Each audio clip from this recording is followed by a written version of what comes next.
Hello বন্ধুরা, আজ আমি এক্সপ্লেন করব এক সাউথ কোরিয়ান হরর মুভি যার নাম দ্য মিমিক। এই মুভির মধ্যে এক ভয়ানক কোরিয়ান ডিমনিক স্পিরিটকে দেখানো হয়েছে যে কিনা সবাইকে খুব অদ্ভুতভাবে মেরে ফেলছিল। তো ভিডিওটা শেষ পর্যন্ত দেখবেন। তো চলুন কথা না বাড়িয়ে মুভির দিকে যাওয়া যাক। মুভি শুরুতে আমরা একটা কাপলকে দেখতে পাই যারা কিনা জঙ্গলের রাস্তা দিয়ে কোথাও যাচ্ছিল। লোকটি অনেক চিন্তিত ছিল এবং মহিলাটিও অনেক ভয় পেয়েছিল। তখনই তাদের গাড়িটির সাথে একটা কুকুরের অ্যাক্সিডেন্ট হয়ে যায়। লোকটি গাড়ি থেকে নেমে কুকুরটিকে উঠিয়ে তার গাড়ির ডিকিতে রেখে দেয়, যেখানে আমরা একটা মহিলাকে হাত পা বাঁধা অবস্থায় দেখতে পাই। সেই মহিলাটি আর কেউ না, বরং লোকটির ওয়াইফ ছিল, যাকে কিনা সে বেঁধে রেখেছিল। আর গাড়ির মধ্যে যে মহিলাটি বসেছিল সেটা আসলে লোকটির গার্লফ্রেন্ড ছিল। এখন লোকটি একটি গুহার সামনে এসে গাড়িটিকে থামায়। লোকটির গুহার ওয়ালটিকে ভাঙতে শুরু করে। এদিকে লোকটির ওয়াইফ ধীরে ধীরে মারা যেতে থাকে। এরপর লোকটি তার ওয়াইফকে সেই গুহার ভেতরে ঢুকিয়ে দেয় আর তার গার্লফ্রেন্ডের সাথে ফিরে যেতে থাকে। তারা দুজন খুবই ভয় পেয়েছিল। যাই হোক, তারা দুজন ফিরে যেতেই থাকে, কিন্তু লোকটি তার ওয়াইফের আওয়াজ শুনতে পারে। সাথে লোকটি ও তার গার্লফ্রেন্ড যেসব কথা বলছিল সেগুলো সেমভাবে রিপিট হচ্ছিল, আর কিছু ডিমনিক আওয়াজও আসছিল। আর সিন এখানেই কাট হয়ে যায়। এখন আমরা হিয়ান নামের একজন মহিলাকে দেখতে পাই যে কিনা একটা হসপিটালে এসেছিল, যেখানে তার শাশুড়ি সঞ্জা অ্যাডমিট হয়, যার কিনা মেন্টাল কন্ডিশন ভালো ছিল না। ডক্টর এখানে হিয়ানকে সাজেস্ট করে যে সে যেন তার শাশুড়িকে এই টাউনেই রাখে, কিন্তু হিয়ান অন্য কোথাও শিফট হচ্ছিল, তাই সে তার শাশুড়িকেও তার সাথে অন্য টাউনে নিয়ে যায়। এখন নতুন শহরে হিয়ান, তার হাজব্যান্ড মিনহু, তার মেয়ে জুনি এবং তার শাশুড়ির সঙ্গে শিফট হয়েছিল। তারা তাদের বাড়িটিকে গোছাচ্ছিল আর সঞ্জা বাড়ির বাইরে বসেছিল। এখানে সঞ্জার মেইন প্রবলেম ছিল যে সে মৃত ব্যক্তি, মেইনলি তার মৃত ভাই বোনদের আওয়াজ শুনতে পেত এবং সে তার ভাই বোনকে অন্য লোকগুলোর মধ্যে দেখতে পেত। হিয়ানের বাড়িটি জঙ্গলের রেস্ট্রিক্টেড এরিয়ার পাশেই ছিল, আর এই এরিয়া আর কিছু না, বরং সেই গুহাটা ছিল যেখানকার ব্যাপারে ফেমাস স্টোরি ছিল। এখানে আসা লোকগুলো গায়েব হয়ে যেত এবং তাদের আর কখনো খুঁজে পাওয়া যেত না। এখানে আরও একটা ব্যাপার ছিল যে হিয়ান সবসময় তার ছেলের কথা মনে করত, যে কিনা 5 বছর আগে কোথাও হারিয়ে গিয়েছিল, যাকে কিনা হিয়ান আজও খুঁজে বেড়াতো, কারণ সে তার ছেলেকে ভুলতেই পারেনি। যাই হোক, পরের সিনে দুটো বাচ্চা, তারা দুজন ভাই বোন ছিল যারা কিনা হিয়ানের বাড়িতে এসেছিল। তারা দুজন তাদের পেট ডগকে খুঁজছিল যে কিনা মিসিং ছিল, আর এই কুকুরটা সেই কুকুরটাই ছিল যাকে আমরা মুভির শুরুতে গাড়ির সাথে অ্যাক্সিডেন্ট হতে দেখেছিলাম। বাচ্চা দুটো হিয়ানের সাথে কিছু কথা বলে জঙ্গলের দিকে যায়। এখন বাচ্চা দুটো জঙ্গলের মধ্যে সেই গুহাটির কাছে যায়, আর সেখানে গিয়ে মেয়েটি গুহার ভেতরে দেখতে থাকে।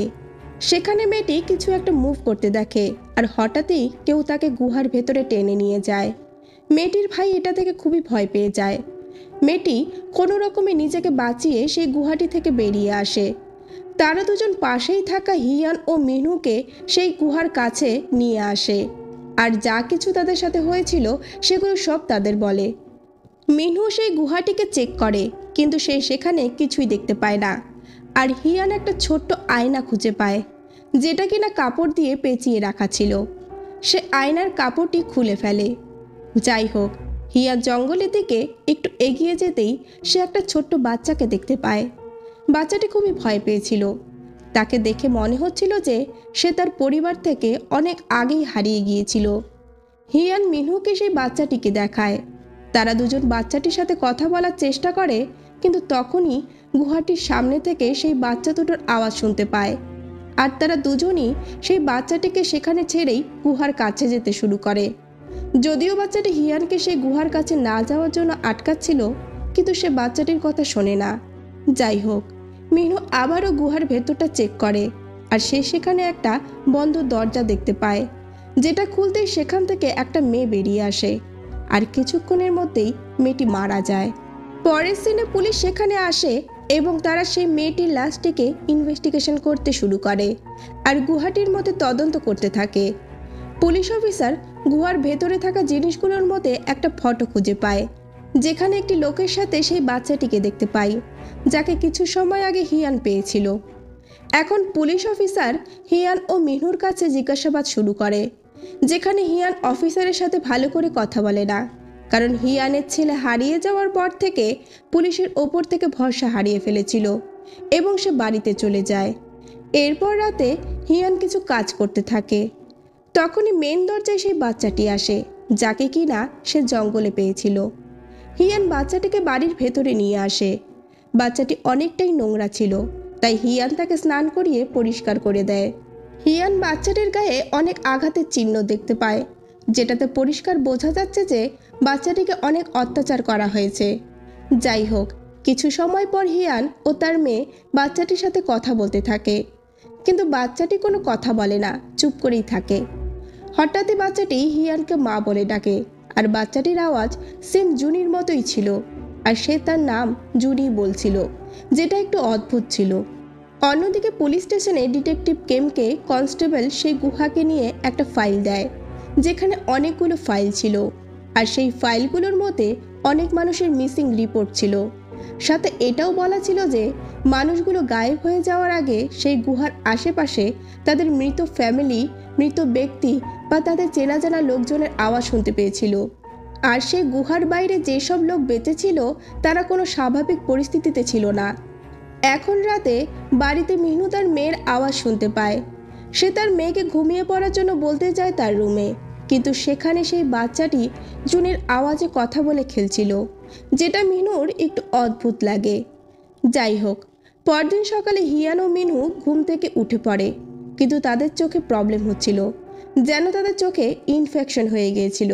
তারা এই ব্যাপারটা ইগনোর করে। তারা দুজন বাড়ির বাইরে কিছু আওয়াজ শুনতে পায়, তাই তারা দুজন বাইরে দেখার জন্য যায়। তো সেখানে একজন অন্ধ মহিলা দাঁড়িয়েছিল, যে কিনা তাদেরকে বলছিল যে সেই গুহাটি খুলে গেছে, আর সেই মহিলা মৃত ব্যক্তিদের আওয়াজ শুনতে পাচ্ছিল, আর হিয়ান যেন তার ফ্যামিলিকে নিয়ে এখান থেকে চলে যায়। যেই কথাটা হিয়ান ও মিনু বুঝতেই পারে না। পরের সিনে ডিটেকটিভ কেম চয়ের সাথে দেখা করে, আর চয়কে আমরা মুভি শুরুতে দেখেছিলাম, যে কিনা তার ওয়াইফকে সেই গুহার মধ্যে ফেলে দিয়ে এসেছিল। চয়ের অবস্থা খুবই খারাপ ছিল। ডিটেকটিভ কেম তাকে বলে যে তার গাড়ি সেই গুহার কাছে পেয়েছিল, আর সেই মৃত মহিলা চয়ের সাথে কিভাবে কানেক্টেড। এখানে একটা অদ্ভুত ব্যাপার হলো, চয়ও চোখে কম দেখতে পাচ্ছিল, আর সে বলে যে সে কিছু জানে না, আর সে বাড়িতে চলে যায়। বাড়িতে চয় তার ওয়াইফের আওয়াজ সব জায়গায় শুনতে পায়, আর মিররের মধ্যে দুটো হাত দেখতে পায়, যেটা কিনা তার কাছে হেল্প চাইছিল। এটা দেখে চয় ভয় পেয়ে যায়। অন্যদিকে মিনু ও জুনি ডগের সাথে খেলা করছিল, আর সেই বাচ্চাটি, যাকে আমরা জুন বলে ডাকবো, সে শুধু তাদেরকেই দেখছিল। জুন সেম জুনির মতো মিমিক করছিল, জুনির মতো হাসা, কথা বলা, সব কিছু। আর এটা মিনু নোটিশ করে। পরের সিনে জুনির কাপড়গুলো দেখছিল, আর সে জুনির মতোই রেডি হতে থাকে। মিনু ও হিয়ান কথা বলছিল, যেখানে মিনু বলছিল সে যেন জুনকে পুলিশকে দিয়ে দেয়। হিয়ান না করে দেয়, কারণ সে পুলিশের উপর বিশ্বাস করে না। মিনু বলে যে হয়তো জুনের ফ্যামিলি তার জন্য চিন্তা করছে, কিন্তু হিয়ান জুনকে ঘুম পাড়াতে চলে যায়, আর জুন তাকে তার ছেলের ব্যাপারে জিজ্ঞেস করে। হিয়ান তাকে বলে 5 বছর আগে তার ছেলে হারিয়ে গেছে, যখন সে তার গ্র্যান্ডমাদারের সাথে ছিল। এখানে হিয়ানের ছেলের হারিয়ে যাওয়ার ব্যাপারে শুধু সঞ্জয় বলতে পারবে, কিন্তু সে তো খুবই অসুস্থ ছিল। রাতে জুন সঞ্জয়ের রুমে যায়, আর তাকে এটা বলে যে সে সঞ্জয়ের ভাই। পরদিন সকালে হিয়ান জুনকে কোথাও খুঁজে পায় না, এবং সে সঞ্জয়ের রুমে দেখতে যায়। তো সেখানে জুন ভয় পেয়ে আলমারির ভেতরে লুকিয়েছিল, আর সঞ্জয় হঠাৎই চাকু দিয়ে তার উপরে অ্যাটাক করতে যায়, আর এটা বলে যে সে তার ভাই না। হিয়ান জুনকে বাঁচিয়ে সেখান থেকে বাইরে নিয়ে আসে। জুন খুবই ভয় পেয়ে যায়, আর হিয়ান তাকে সামলে নেয়। কিছু সময় পর মিনু তার মায়ের রুমে যায় তার ওষুধগুলোকে চেক করার জন্য। সেখানে সে একটা মিরর দেখতে পায়, যেটা কিনা টেপ দিয়ে পুরো কভার করা ছিল। মিনহুর মায়ের কথা ছিল যে এই মিরর থেকে তার মৃত ভাই বোনদের আওয়াজ আসছিল। পরের সিনে সঞ্জয় তার ভাই বোনদের আওয়াজ শুনতে পাচ্ছিল সেই ঢেকে রাখা আয়নার থেকে, আর সে বাড়ির বাইরে চলে যায়। সে সেই দিকেই যাচ্ছিল যেদিক থেকে তার ভাই বোনরা তাকে ডাকছিল, কারণ সে ভুলে গিয়েছিল যে তার ভাই বোনরা মারা গিয়েছে। পরদিন মিনু তার মাকে সব জায়গায় খোঁজে, আর শেষে আয়নাটার কভার খুলে ফেলে। সে সেই আয়নার মধ্যে দুটো হাতের চিহ্ন দেখতে পায়, আর এই হাত দুটো ঠিক তেমনই যেমনটা চয় দেখেছিল। এরপর মিনু জুনের কাছে এই ব্যাপারে জিজ্ঞেস করতে যায়, আর এর ঠিক পরেই মিনুও মিসিং হয়ে যায়। পরের দিন ডিটেকটিভ কেম ও বাকি পুলিশ হিয়ানের বাড়িতে আসে, হিয়ানের হাজব্যান্ড ও তার মাদার ইন লয়ের মিসিং হয়ে যাওয়ার ব্যাপারে কথা বলার জন্য। হিয়ান অফিসারকে জুনের ব্যাপারে সব কিছু বলে দেয়। জুনকে তারা বাড়ির সব জায়গায় খোঁজে, কিন্তু সে কোথাও ছিল না। কেম তখন হিয়ানকে একটা ফটো দেখায়। হিয়ান ফটো দেখে বলে এটাই জুন। তখন কেম বলে এটা হতেই পারে না, কারণ এই মিসিং রিপোর্ট 80 দশকের, যেটা শুনে হিয়ান শকড হয়ে যায়।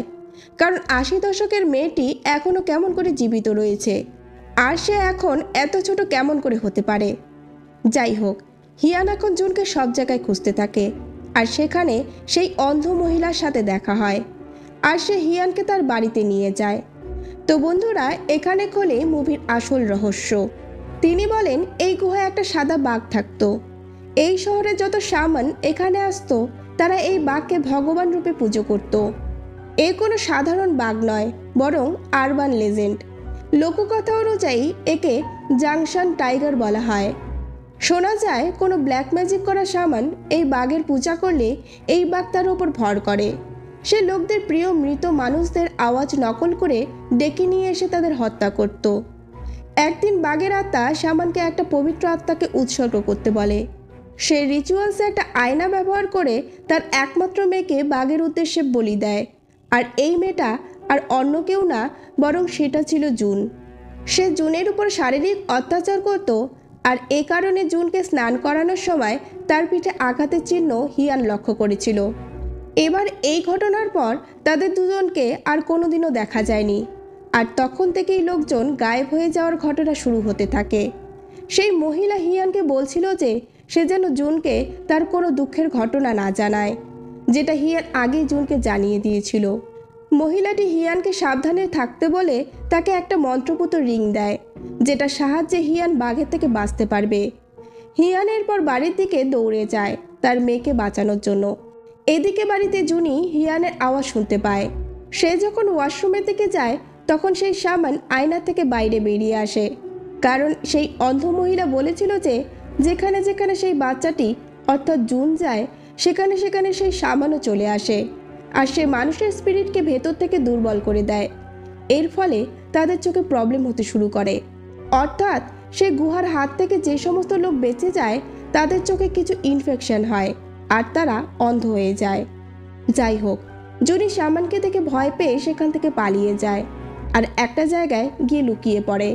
তখনই জুনির কাছে জুন আসে, আর তাকে বুঝিয়ে আলমারি ভেতরে নিয়ে গিয়ে লুকিয়ে পড়ে।